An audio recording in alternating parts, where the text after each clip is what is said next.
Hey everybody, Jeff Yenser, CreativeMusicGenius.com. Welcome to Fun with 3 Strings. Today we're looking at the C major chord, and I've got the 3 highest strings on my guitar, right? The G, the B, and the E. Those are the 3 strings I'm choosing today, and I can find C major right here on those 3 strings. Right, I've got my first finger on the 3rd fret of the highest string, and then my other 2 fingers go up to the 5th fret on my other 2 strings right there. So I've got a C right there on the 5th fret of the G string. I've got C, and then under that I've got E, right? And then on that highest string I got G. C, E, G. Now today I want to talk about the 1, the 3, and the 5, or the red, yellow, blue, as I have it in the rainbow chakra color system. It's like the easy button for creating leads, melody lines, as well as being the foundation of all basic major and minor chords are built on the 1, 3, 5, right? Now we'll get into the difference between major and minor in the next video, right? But this is like the easy button for lead playing, which I'll show in a second. So we got this chord in 3 places on the guitar neck, right here. 2 open strings, right? G is open and E is open. So if I put my first finger on the 1st fret of the B string, right? That gives me a C major chord right there, okay? And the one I was just playing here on the 3rd and 5th frets. And then up here on the 8th and 9th frets,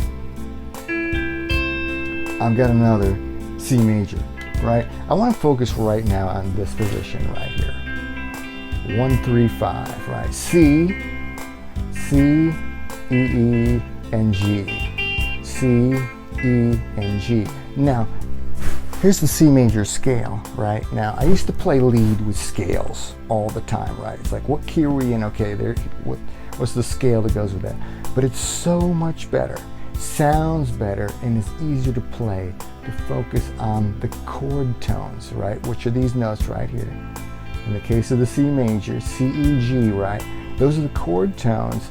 And if you're going to solo over a song that's in the key of C, or specifically the chord of C is being played, right? You can't go wrong with one of these tones, right? You're right there. You've got harmony in the song, right? Now, you could play other notes in the scale, right? And they're all right close by. They're a step or less. Either a half step or a whole step away, right? So here's your C, right, on the 5th fret of the G string. So if I slide it up a whole step, right, there's D, right? C, D, 1, 2, right? Now, I can also go 1 and half a step back to 7, 1, 7, right, which is my B note. Now if I go to the next string down on the 5th fret, right, I got my E note, right? And there's F right next door to it, right? Or I can go back to D from there also, right? Okay, and if I go down to the 5th fret of the G string, right? Excuse me, E string, the note is G, right? During the 3rd fret, I can go up to my 6th, right, which is A, right? 6 is A, right? Purple in the rainbow system, but I'm right there next to it, right? Or I can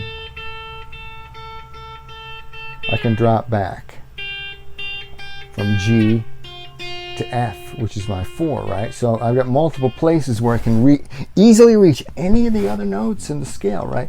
Now, what's really so helpful in playing leads is if you use this, the triad, the chord that you're playing over top as the foundation. You play one of these notes on the important beats, right? The beats that need emphasis, right? The first beat the 1 beat or the 3 beat, right? Okay, the downbeat. Okay, or you can start out somewhere else and come back to one of those notes, right?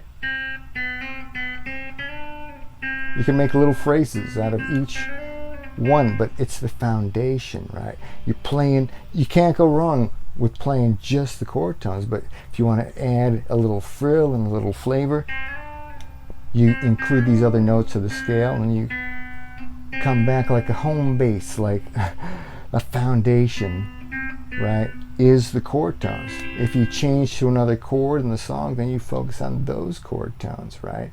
As long as that chord is being played. And you can frolic around to other notes in the scale and you come back to these important notes. And it makes lead playing so much easier than trying to figure out what scale you're in. Just find the triad and you're right there close to all the other notes in the scale. And the same is true of melody lines. Like you want to write a nice melody line, see what chord is being played at the time, and play around with these notes, and then the other notes that are close by, right? So experiment around with that. You know, get a little backing track in a particular key. At first, just play the notes of the triad one at a time as the song plays, and then start experimenting with wandering out the different notes in the scale. In fact, what you could do, here's what I'm going to do. Take my board and I'm going to take some of these notes off just to make it easier for my brain to see, right? So if I played, this is my core foundation, right? But I can go, right, from this C, I can go up to D, then I'm back at E again already up here, right? So I can go between positions, right, and find the notes that are in between, and so that way.